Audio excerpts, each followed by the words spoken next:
É um fato científico. A vitamina C é um antioxidante, mas em altas doses e um sangue altamente oxigenado promove a oxidação, que é justamente o efeito contrário do padrão esperado. É a oxidação que mata as células. Células saudáveis toleram altas doses de vitamina C por causa da catalase. A catalase é uma enzima que neutraliza a oxidação imediatamente. A catalase é abundante no nosso sangue e tecidos normais, mas geralmente a catalase existe em dose muito baixa ou não existe nos tumores malignos. É justamente a falta da catalase nos tecidos malignos que promove a ação oxidativa da vitamina C sobre esses tumores, matando seletivamente as células malignas. Todos nós sabemos dos benefícios e dos efeitos colaterais da terapia convencional. Infelizmente, dependendo da situação, esses efeitos colaterais podem ser muito importantes, muitas vezes inviabilizando a continuidade do tratamento e influenciando, infelizmente, os resultados. Eu não estou aqui dizendo que esses tratamentos não são necessários ou que não são eficientes.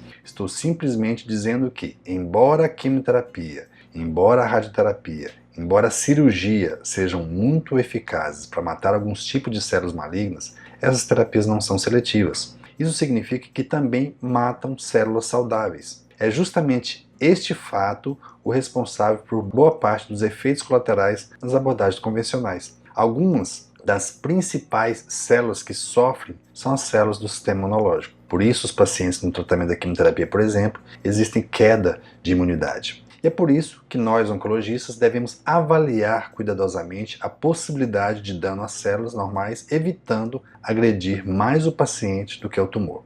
O tratamento não pode ser mais agressivo do que o tumor. Justamente devido a essa ação sobre as células normais, é que tanto a quimioterapia quanto a radioterapia exigem intervalos no ciclo. Você não faz a quimioterapia continuamente. Para que ocorra a recuperação das células normais, que são agredidas pelos quimioterápicos, é que é necessário que a quimioterapia seja feita em ciclos. Este é o padrão do tratamento. Todos nós que somos especialistas no tratamento do câncer já sabemos quais são os tumores que respondem bem ao tratamento convencional, com a cirurgia, com a radioterapia, com a quimioterapia, e também sabemos de uma forma geral quais são os tumores que têm uma resposta ruim. O que a gente busca no tratamento oncológico é uma terapia que agrida o tumor, mas não agrida o paciente. Por isso que é importante a busca e a pesquisa por terapias de abordagens mais naturais, de forma a minimizar o efeito colateral desse tratamento. Eu quero deixar bem claro que eu não defendo substituir o tratamento convencional por qualquer terapia alternativa.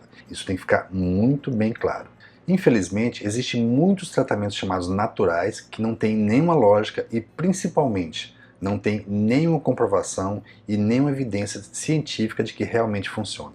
Mas e se combinarmos essa terapia? Ou seja, se a gente usar as terapias naturais como complementares ao tratamento clássico, não seria lógico ter menor índice de efeito colateral?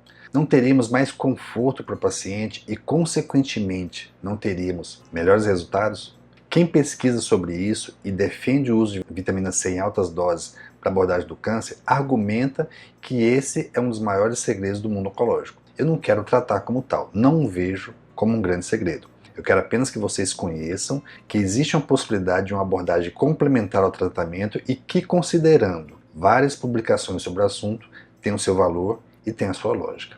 Pesquisadores descobriram que uma dose altamente concentrada de vitamina C é seletivamente tóxica para as células cancerígenas. Pesquisadores descobriram que uma dose alta endovenosa de vitamina C tem uma certa seletividade para células malignas, o que significa que prejudica as células cancerígenas, mas não prejudica o tecido saudável.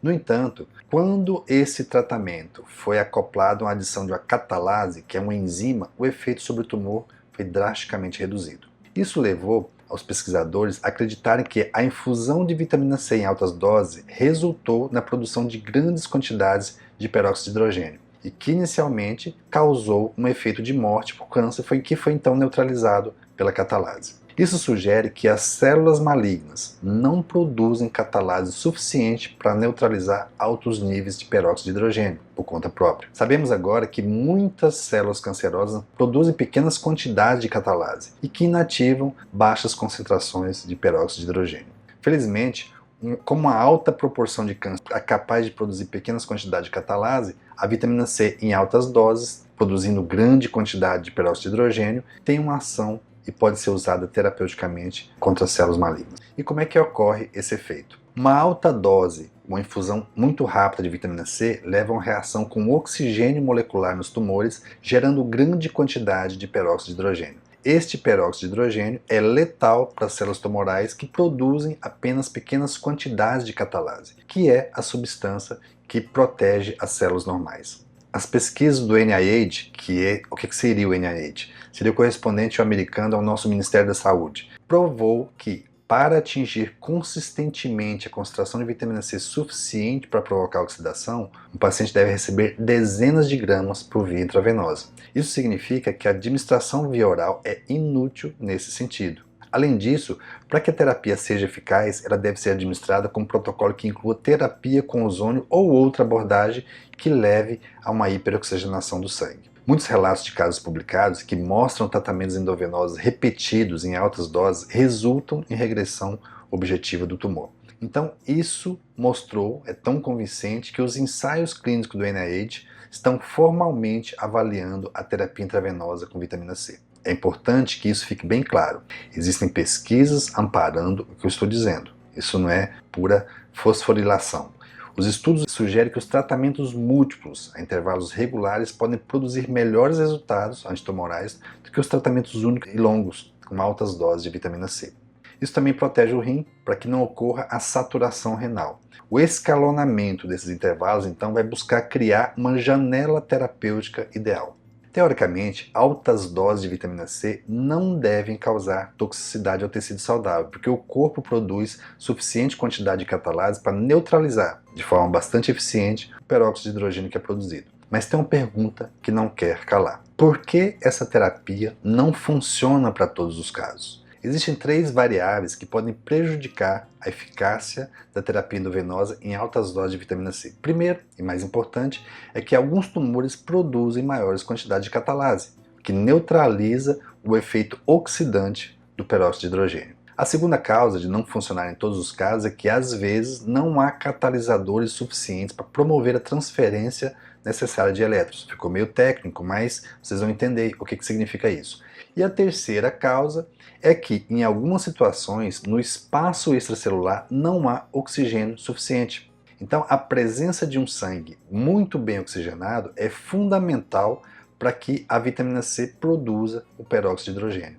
Por enquanto, os cientistas não encontraram ainda a maneira de bloquear seletivamente a produção de catalase dentro dos tumores. No entanto, a gente pode aumentar a eficácia dessa terapia fornecendo 2 agentes de suporte: catalisadores de transferência de elétrons e agentes oxigenadores do tumor.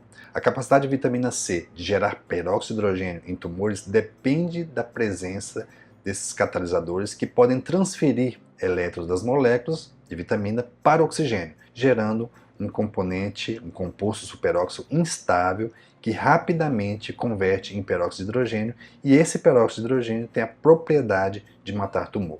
Um desses catalisadores, bem conhecidos, é menadiona. Menadiona também é conhecida como vitamina K3. As pesquisas, que são pesquisas substanciais, em estudos com roedores e humanos, demonstram que a suplementação de vitamina C intravenosa em alta dose, associada à vitamina K3 injetável, aumenta a eficácia da terapia nas células cancerígenas. Qual que é o grande salto? Uma combinação de vitamina C e vitamina K3, que é a menadiona, pode interagir sinergicamente com certos quimioterápicos para matar células cancerígenas. A vitamina K3 sozinha pode aumentar a citotoxicidade de certos quimioterápicos, presumivelmente porque, em certas concentrações suficientemente altas, a K3 ajuda a gerar estresse oxidativo, e isso transfere elétrons das moléculas intracelulares para o oxigênio. Como a vitamina K3 é um excelente catalisador de elétrons, pode aumentar a eficiência da vitamina C nos tumores que não produzem ou produzem pequena quantidade de catalase. Embora a vitamina K3 seja um excelente catalisador de transferência de elétrons, a eficácia da terapia intravenosa de vitamina C ainda pode ser prejudicada se os níveis de oxigênio dentro do tumor forem ruins. Então é importante lembrar que muitos tumores criam um ambiente de hipóxia, ou seja, um ambiente com baixos níveis de oxigênio.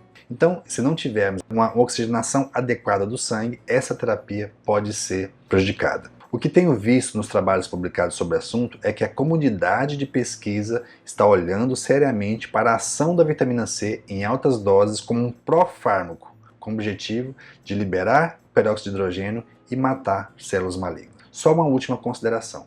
Não existe, até o momento, tratamento milagroso que resolva indistintamente qualquer tipo de câncer em qualquer situação. O objetivo dessa abordagem é abrir os olhos para novas possibilidades, considerando que o que temos feito em relação ao tratamento com câncer, em algumas situações, infelizmente, ainda deixa muito a desejar. Essa é mais uma ferramenta, mas não é a única, não é a mais importante, não é a mais verdadeira e nem é a ferramenta que vai mudar a história do desenvolvimento e do tratamento do câncer. É mais uma ferramenta. E como ferramenta deve ser usada de forma inteligente e de forma adequada. Para cada tipo de câncer, para cada paciente, para cada estadiamento de tumor, o oncologista deve lançar mão das ferramentas mais adequadas para abordar aquele caso específico que está na frente dele. E esse não é o milagre da medicina. É mais uma ferramenta que, se usada com indicação adequada, se usar de forma específica em cada caso, pode beneficiar o nosso paciente portador de câncer.